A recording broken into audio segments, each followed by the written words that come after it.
जय गुरु जी, नमस्कार, आदाब, सत श्री अकाल। आप सभी प्रसन्न रहें, स्वस्थ रहें, समृद्ध रहें।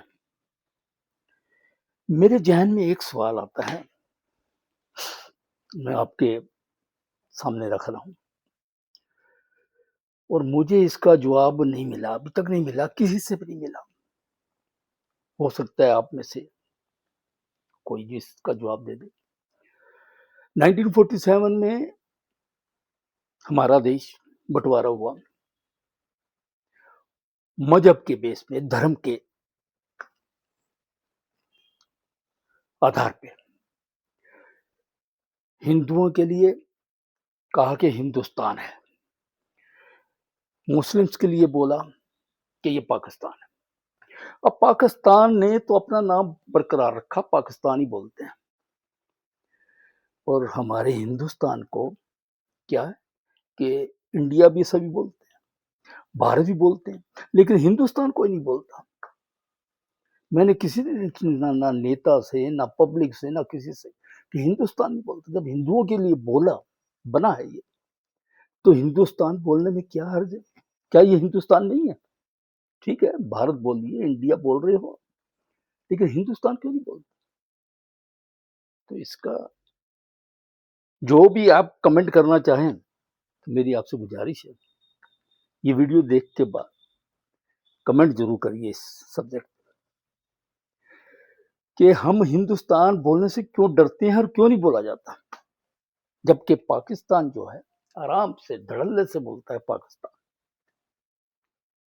ठीक है, हमने अलाउ किया कि जो मुसलमान रहना चाहते हैं रहें, जो जाना चाहते हैं जाए, जो रह रहे हैं कोई बात नहीं और बड़े खुशी से रह रहे हैं, लेकिन है तो हिंदुस्तान ना। तो हिंदुस्तान बोलने में क्या डर है, पहली चीज। अच्छा, दूसरा ये देखिए आप, बड़ी मजे की बात है, ओपोजिशन हमारा विपक्ष बोलता है कि प्रजातंत्र खत्म हो गया, इसलिए खत्म हो गया कि वो जीत नहीं पाते। भाई आप जीत नहीं पाते तो इसमें प्रजातंत्र कैसे खत्म हो गया? जीतने के लिए भाई एक एमपी जो है 20-25 लाख को रिप्रेजेंट करता है, और आप करते हो टोटली नकारात्मक, पूरी नकारात्मक नेगेटिव पॉलिटिक्स। प्रियंका जी वार्डनार से जीतती हैं, फर्स्ट क्लास साड़ी पहन के दूसरे दिन लोकसभा में हाजिर होती हैं, और बैग लगाया होता है कौन सा? फिलिस्तीन का। भाई फिलिस्तीन से इतना प्रेम है तो जाओ ना फिलिस्तीन, यहाँ क्या कर रही? अच्छा, दूसरे दिन जीतती है वायनाड, कोई बात नहीं, वायनाड की कुछ नहीं। वहां 25 लाख लोगों ने आपको जिताया है, तो उनके लिए कुछ बोलिए, कुछ उनके लिए प्रश्न कीजिए ना। साड़ी फर्स्ट क्लास पी, अगले दिन बैग लटकाया बांग्लादेश का।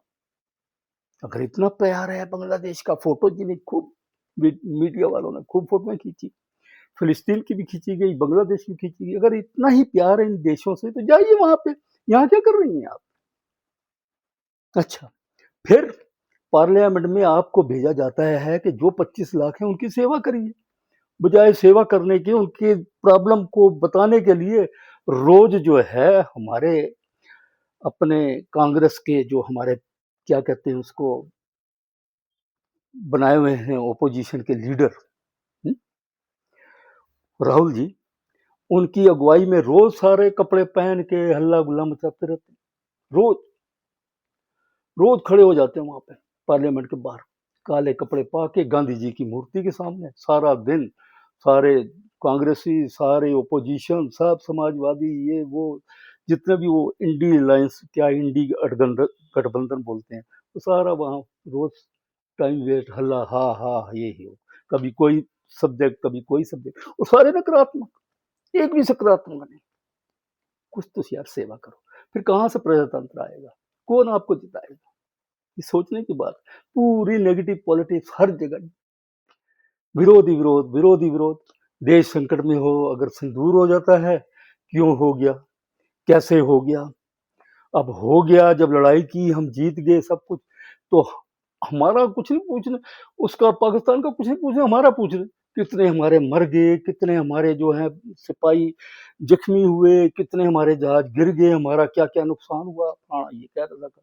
कभी कोई किताब पकड़ के ले आते हैं, तो पीछे दो तीन सरदार हैं, वो बैठे हुए कुछ नहीं कहते। अरे सरदार जी, आप तो हिंदुओं के महारक्षक थे। आपके गुरुओं ने हिंदुओं को तो बचाया, उनकी वजह से हम लोग सेफ रहे, कुछ हिंदू बच गए। ये तो सारे मुसलमान हो जाते, खत्म ही हो जाता मामला मुगलों के काल में। लेकिन इन्हीं आपके गुरुओं की वजह, और वो जो है कुछ नहीं बोल रहे। भाई आप तो 20-25 साल से कोई एमएलए हो, कोई एमपी हो, तीनों बैठे हुए चुप करके बैठे हुए। तो 84 में कितने सरदार मारे गए वो भी नहीं याद इनको, कितने गुरुओं ने कुर्बानी दी, कुछ नहीं। चलिए ठीक है। तो प्रजातंत्र जब आप पॉजिटिव करोगे, कुछ फायदे की बात करोगे, कुछ पब्लिक के इश्यूज उठाओगे, तो तभी तो जीतोगे। खाली विरोध विरोध विरोध, काले कपड़े और ड्रामे और ये करना। तो आपसे गुजारिश है कि अगर जवाब दे सके, क्यों नहीं हम हिंदुस्तान बोलते, बताइए। थैंक यू, शुक्रिया, धन्यवाद।